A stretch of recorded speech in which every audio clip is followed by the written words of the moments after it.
from the subject, the truth about the blood. The truth about the blood. The truth now. Thank you, ushers. Everybody thinks that they know something, or they think they know enough about blood. It is ironic that some people even get squeamish, when folks start talking about blood and when they see blood. But I'm here this morning to tell you the truth about the blood. Now, I've come to understand that God gave his people scientific truth that was centuries ahead of that possessed by men at the time of the writing of Leviticus. God gave them information in Leviticus that was far ahead of man's time. Amen? But it is in order for you and I today. For instance, God spoke often about the washing of the body under running water. This was a simple form of cleansing that wasn't even practiced by the medical professions until the latter part of the 19th century. Y'all need to hear me this morning. In fact, doctors would often operate on one patient and then go directly to another patient, stopping only to wash their hands in the same basin that they had used, that had been used by many others. Yeah. That's how it used to be done, amen, and probably in some cases still done today. Another truth that God revealed to his people was the notion of quarantine. Repeatedly, in the Bible, God speaks about his people. He speaks and he tells his people to remove from their midst those who were infected by dreadful diseases. Oh, come on in here. Yeah, the Bible said remove them from the congregation. Now, obviously, he was talking about a physical disease in Leviticus and under the law. But under grace, we're also talking about a physical disease and a spiritual disease. Can I preach in here? Because, see, some of us don't understand that, that the church has the authority to excommunicate. I'm going to leave you alone in a minute. Ain't that a shame? No, that's not a shame. That's Bible. In case you didn't know. So God said in his word that those who were infected with dreadful diseases were to be removed from the people, amen, such as leprosy and a few other diseases, amen. It was this knowledge that was instrumental in stemming the tide of what was called the Black Death, amen, that claimed 1/3 of Europe during the Dark Ages. Disease and sickness, amen. Many other instances could be named, but perhaps the most remarkable scientific statement made in the Bible is the statement that is found in our passage this morning. The life of the flesh is in the blood. This truth that was not understood necessarily by scientists and doctors until recent times. That is the reason now that many more diseases and many more illnesses can now be detected by a blood test. I'm going to leave you alone. Now they can almost find out, they can find out so much more information about you from a blood test. That's how technology has improved. Can I get a witness in here? Not only that, but the blood was often seen to be the culprit of many diseases, amen, and a technique called bloodletting, whereby some blood was run out of the body, was used supposedly to bring about healing. I'm going to leave you alone in a minute. But that same technique, I'm going to show you how dangerous things can be. That same technique was the cause of the death of President George Washington. Huh? Yeah. They used the technique of bloodletting. And it was bloodletting that killed him. Can I work in here? And sometimes doctors would attach leeches, amen, to their patients in an effort to remove blood from their bodies. And so this technique, to say the least, was flawed. Are you with me, somebody? And so there's several powerful statements that are to be made concerning blood that would help us to understand just as a remarkable, just what a remarkable substance blood is. If you will allow me to share some facts about blood with you this morning. First of all, blood is a precious substance. The Bible tells us that the very life of the body is contained in the blood. Medical science didn't understand this until the event of powerful microscopes and how to allow doctors to look at the blood and better understand the functions of the body. Not only that, but among all of the substances of the body. Are y'all listening? Say amen. Amen. Blood is the most unique one. Out of all of the substances in the body, blood is the most unique one. Amen? Why? The blood is the only tissue of the body that's mobile. I can't hear nobody yet. Yeah, the body produces many fluids. Amen? But blood is literally liquid tissue. Only blood touches every single cell of the human body. I can't hear nobody yet. I'm talking about blood. We're going to get there after a while. There are about 5 quarts of blood in the body. This blood travels through my body and your body every 23 seconds. Help me, somebody, in here. The truth about blood. Every 23 seconds, the blood travels throughout your entire body. As it does, the blood carries oxygen and nutrients to cells in my body and your body, bringing life as it travels. So my point is if the blood stops traveling, come on in here, it's all over with. Do you hear me? At the same time, the blood removes the waste products from the cells. That's the importance of blood, amen? While the red blood cells in the body are carrying oxygen and hemoglobin and nutrients, amen, but there's another part of the body, the white blood cells, they're present to defend. You got red blood cells and white blood cells. Come on in here. And so the white blood cells, they're there to defend the body against any outside invaders.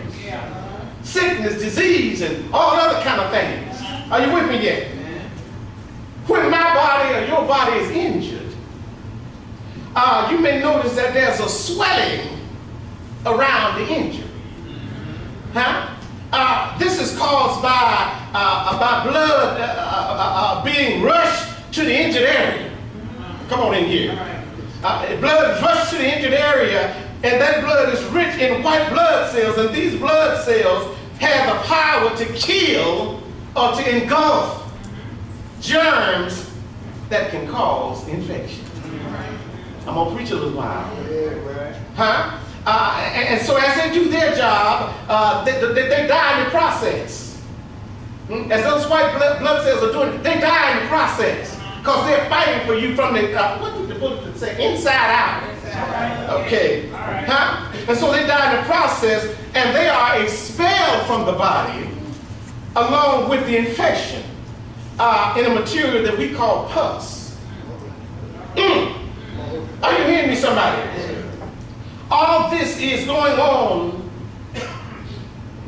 in the blood. I'm trying to give you the truth about blood.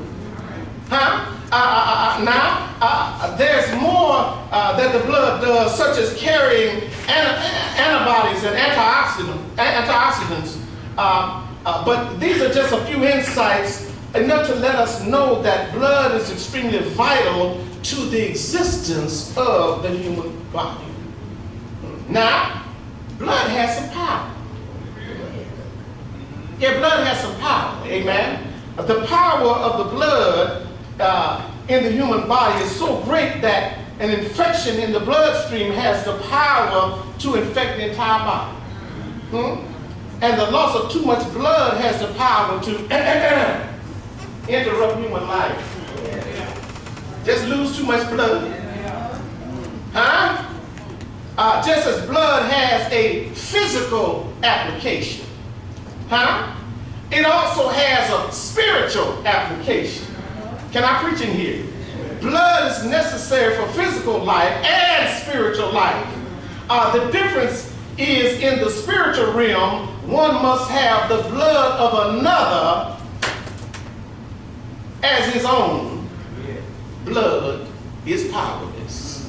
In the spiritual realm, your blood can't save you. Let me say that again to you slowly. In the spiritual realm, I just heard Trustee Diane talk about a family reunion. In a family reunion, or in a family, physical blood can't save your spiritual condition. Can't help you in a spiritual condition. In other words, I can't get Uncle Ed's blood because we're the same blood type.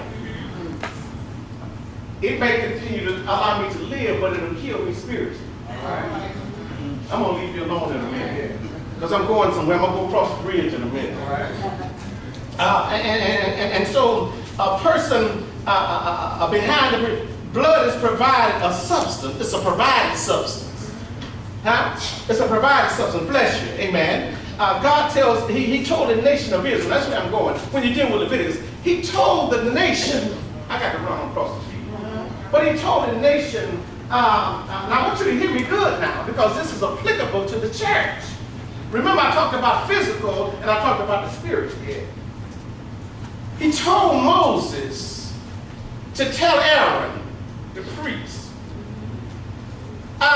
you better go tell those folks to stop killing sacrifices.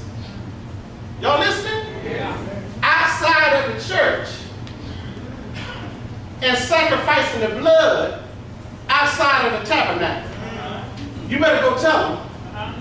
You better go tell them to stop killing sacrifices outside of the tabernacle and offering the blood of the sacrifices on an altar outside of the tabernacle. Because if they keep on, that is a cause for them to die. I'm going to leave you alone in a minute.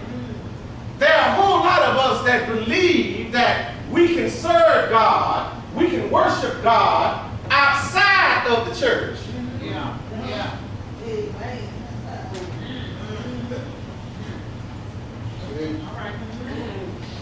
There are a lot of people that have put the church down. Well, honey, I leave church, I just do my thing. I'm in God in my room, whatever. You do all that. But I'm trying to tell you that God told Moses, listen, you go tell, first of all, he killed Aaron's two sons, first of all. If you go back in 16, he killed them two.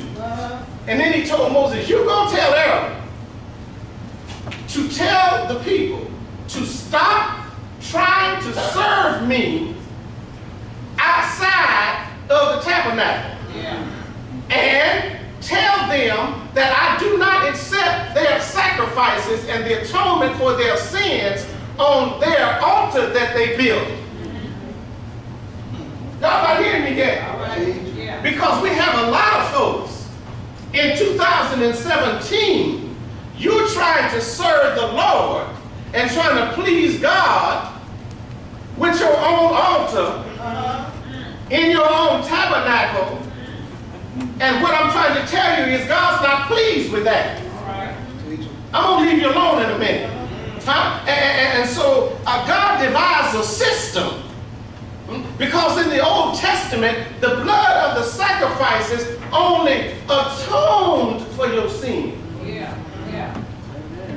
The sin stayed there, but the blood covered it up. I'm trying to help you in here. I hear on the first Sunday when the Spirit is high, sometime the G.A. Gilchrist choir talk about the blood still works. Got one of the young brothers around here. He's singing the blood still works. It will never lose its power. The blood still works. Oh, you don't hear me good yet, But I'm here to tell you about the truth about blood. And so this whole issue here in the holiness of Leviticus, amen, God was trying to tell his people, I do not accept just any kind of worship. Did you hear me? When you go off and do your own little thing and get your own little feeling and get your own little praise on, let me tell you something. You ain't satisfying nobody with you. Because God ain't impressed with that. Come on in here. And so as a result of that, he devised a system that involved death and suffering. Amen. And this has always been his plan. Amen. Don't you remember? Thank you, Holy Ghost, Lord. Don't you remember when Adam and Eve had sinned in the garden? Don't you remember? He didn't just throw them out there. Oh, come on, talk to me. I need some help right now. He didn't just throw them out there. But the Bible said that he sacrificed some animals. Oh, come on in here. And took the skin of the animals, Brother Philip. And covered them up before he put them out. Come on in here. Do you hear me, somebody? He took some animals and he sacrificed. He used their blood to cover the sins of Adam and Eve. Y'all don't hear me yet. And so he always had a plan to deal with the sins of humanity. You'll find that in Genesis 3 and 21. Amen. In Exodus 12, 1 through 13. And not only that, but it involves suffering and death. Adam and Eve suffered and they died. Are you hearing me, somebody? And so the sinner needs to know firsthand the penalty and the price of sin. God demanded blood from the children of Israel, and the Lord still demands blood today.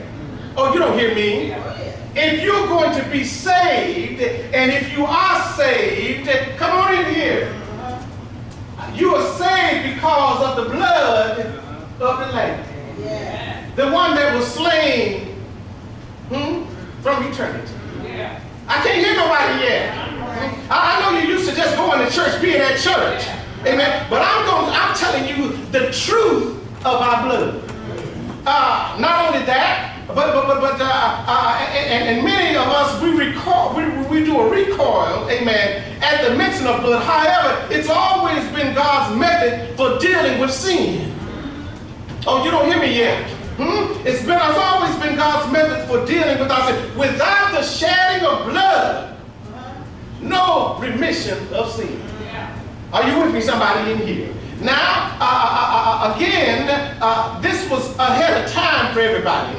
But I stop by to tell you that Jesus Christ, God's Son, was nailed to a tree. Funny thing about blood, folks can use all kind of cleaning agents to try to get rid of a blood stain. Books have been written about how to get rid of a blood stain. And guess what? You can believe that you're smart and get rid of it, amen, but there's always a residue. They got a light they can put on the surface and see where there's some blood. And there's always some DNA left over from the blood. I'm going to leave you alone. And so as a result of that, God's plan was always to use blood. Well, God got tired of the sacrificial system. And so he needed somebody that would atone for man's sin once and for all. Are you on the street yet? And so he got tired of the blood of heifers, bullocks, and rams. Can I get a witness in here? He got tired of priests selling sick sacrifices. Talk back to me in here. To poor folks. Huh? And so when God got ready to fix it, there's a song they used to sing in an old landmark church that Jesus will fix it. Huh?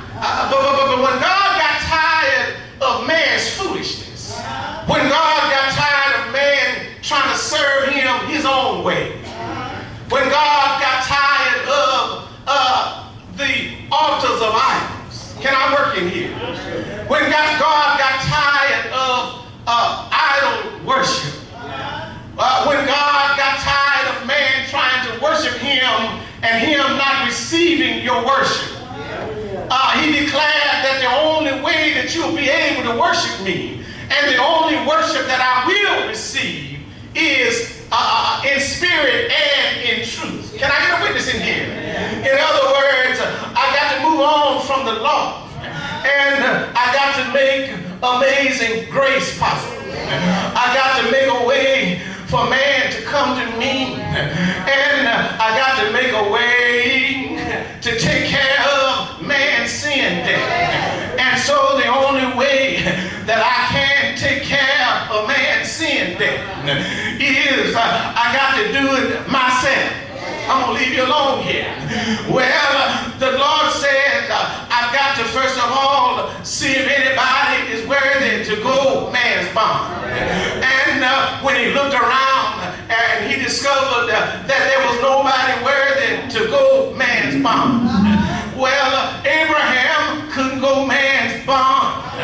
Isaac and Jacob could not go man's bond. And all of the prophets could not go man's bond. And so God said the only way that I can take away the sins of the world is I got to go down myself. You don't hear me yet. So I said stop by to tell you that the Lord is a good God. And he loved me and he loved you so much until he stood up in heaven. You don't hear me yet. He was in heaven from the beginning. And so he stood up from his heavenly abode. And before he came down, he changed clothes. I'm going to leave him on here. But he had to change clothes and came all the way down. Well, what did he come down for? He came to seek and to save that which was lost. He came to give his life a ransom for many. He came to shed holy blood for the remission of your sin. I heard the songwriter say, there is a fountain filled with blood drawn from Emmanuel's vein, where sinners plunge beneath that flood, lose all their guilt and stain. I just stopped by to tell you the truth about blood. Jesus, Mary's baby, came down through 40 and 2 generations. I'm glad that he came down all the way down, because I was in one of the generations. I'm glad that he didn't skip a generation, but he came all the way down.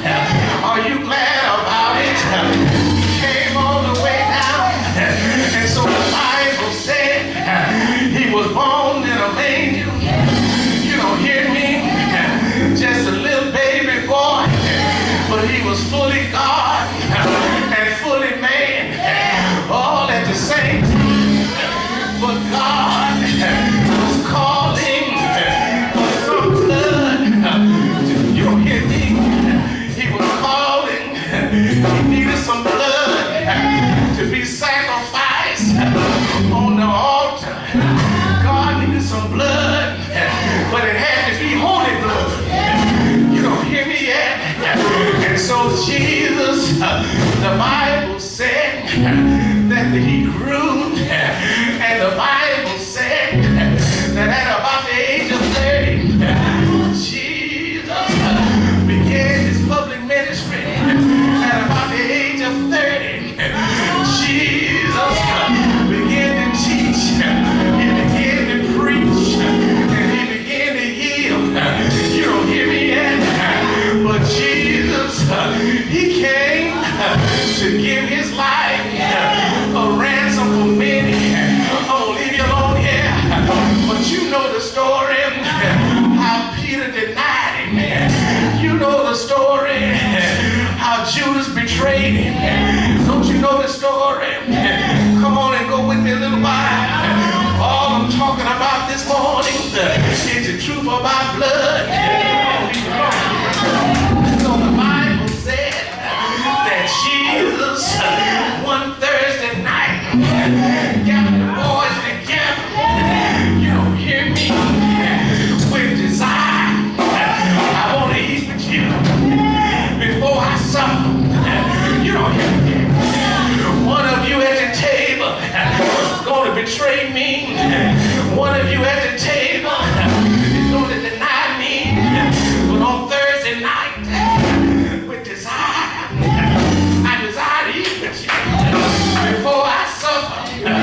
Ain't God good? I want to eat with you before I die. I want a fellowship before I get killed. I want a fellowship before I suffer. You don't hear me here. So the Bible said that they arrested Jesus and they marched him from judgment hall to judgment hall. But he never said a mumbling word. They whooped him all night long. He never said a mumbling word. I often thought about that thing. How in the world can you whoop somebody all night long and they don't bleed? You don't hear me? My brother just got it. How in the world can you whoop somebody all night long and they don't bleed? But when Jesus came out of the judgment hall, you don't hear me? The Bible said that Peter looked at Jesus, and then Jesus looked at Peter. You don't hear me yet? And when Jesus looked at Peter, it was the look of love that was in his eye.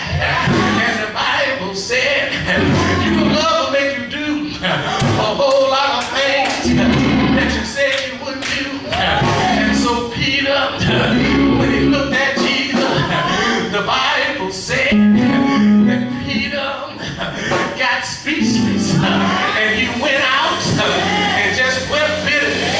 I'm gonna leave you alone here. But they marched Jesus up the way of the cross, and out on a hill called Calvary. You don't get it yet. A thorn, a crown. Everybody always got to vote to see what we're gonna do.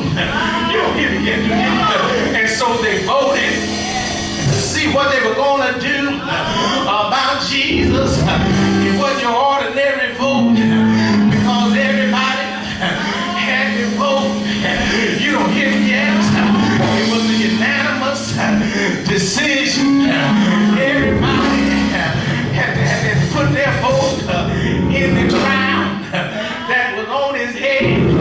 You don't hear me yet? And so they planted a crown with 72 thorns in it and put it down on Jesus' holy head. They mashed it down to make it fit. And when they mashed it down,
name. One day I know it was the blood. I know it was the blood. You don't hear me? That saved me. One day I was lost in sin. I know it was the blood. Nothing but the blood that saved me. I'm gonna leave you alone here. But that's the truth about blood. Without the shedding of holy blood, no remission of sin. I'm gonna leave you alone here.